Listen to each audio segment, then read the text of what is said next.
हे भक्तजन सुनो, आदिशक्ति दुर्गा माता की महिमा अनंत है।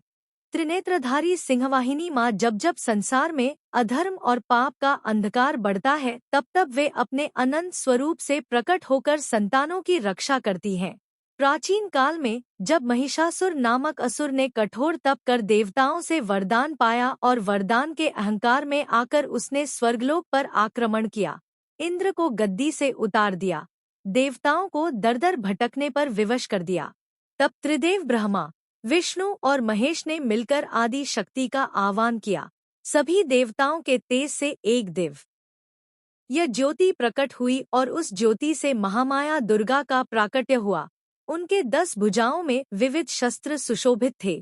त्रिशूल, चक्र, धनुषबाण, खड्ग, वज्र, शंख और दंड से सुसज्जित सिंहवाहिनी माँ अद्भुत तेज से दीप्त थी। समस्त देवताओं ने उन्हें प्रणाम किया और विनती की कि हे माँ, हमें महिषासुर के अत्याचार से बचाइए। तब माँ ने वचन दिया कि मैं अवश्य धर्म की रक्षा करूंगी। इसके बाद माँ ने हिमालय पर तपस्या कर अपनी शक्ति को जागृत किया और रणभूमि की ओर बढ़ी।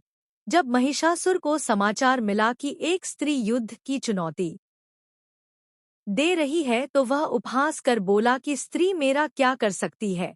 किंतु माँ ने हंसते हुए कहा कि आज तेरा अंत निश्चित है। भीषण युद्ध प्रारंभ हुआ।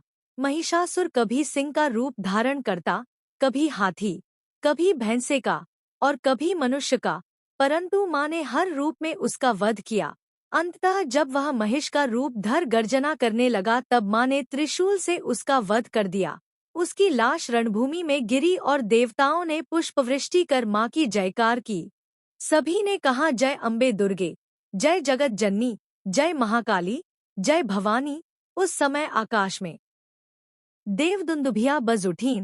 ऋषियों ने वेद मंत्रों से माँ की स्तुति की और त्रिदेव ने कहा कि आज से तुम्हारी कीर्ति तीनों लोकों में अमर हो जाएगी।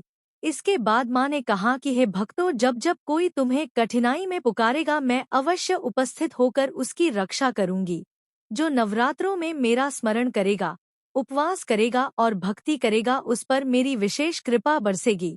मैं उसके सभी कष्ट हर लूंगी और उसे सुख समृद्धि प्रदान करूंगी।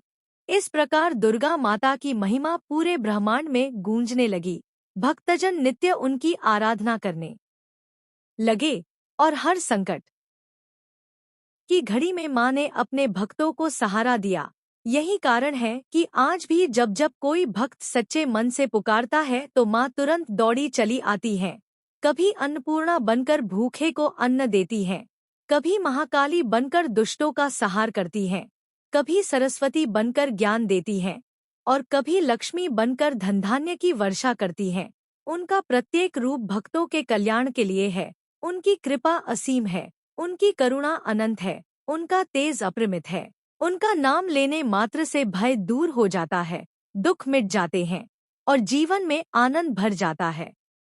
इसलिए हे भक्तों, आओ हम सब मिलकर गाए, जय अम्बे गौरी मैया, जय श्यामा गौरी, तुम्हें निशिदिन ध्यावत हरि ब्रह्मा शिवरी।